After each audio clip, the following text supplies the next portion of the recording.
Bueno, el día de Fuerte. hoy les vamos a explicar sobre el circuito de control y el circuito de fuerza, cómo se puede observar en esta parte.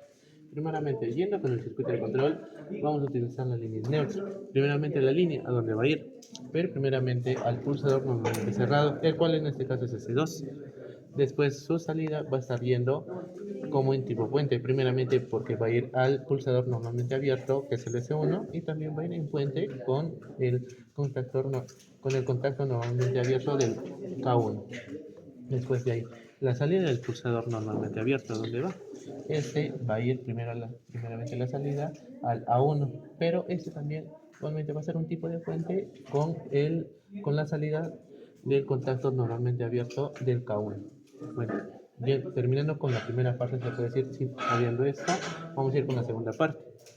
Primeramente, en la salida del contacto normalmente abierto del K1, vamos a conectarlo también de ahí con otro puente al high, que en este caso es como un tipo de sensor, que en este caso va a ser normalmente cerrado.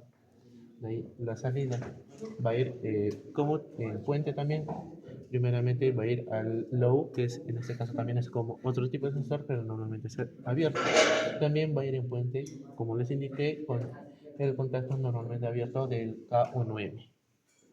Y después, sus salidas, primeramente del low, que como les indiqué es como un tipo de sensor normalmente abierto, va a ir a la bobina del K1M.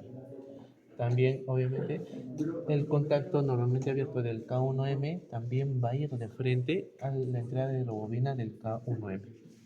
Con esto terminamos la primera parte, que es el sistema de control, que es como la mente de todo el circuito. Ahora, yendo con el circuito de fuerza, primeramente vamos a utilizar menos cosas acá. Vamos a utilizar primeramente un interruptor termomagnético trifásico, contactos auxiliares, contactos primarios del K1M, cuales van a ser normalmente abiertos, y también vamos a utilizar un relé, el cual va a servir como tipo de protección contra este circuito. Y al final vamos a utilizar el motor. Primeramente, yendo con las tres líneas, va a ir al interruptor termomagnético trifásico. Después, las tres líneas van a servir directamente también a los contactos normalmente abiertos del K1M para el sistema de fuerza. Y también con sus salidas va a ir de frente al relé térmico, el cual va a servir, como les dije, como protección de todo este circuito. El circuito de relé, como indica, y del motor.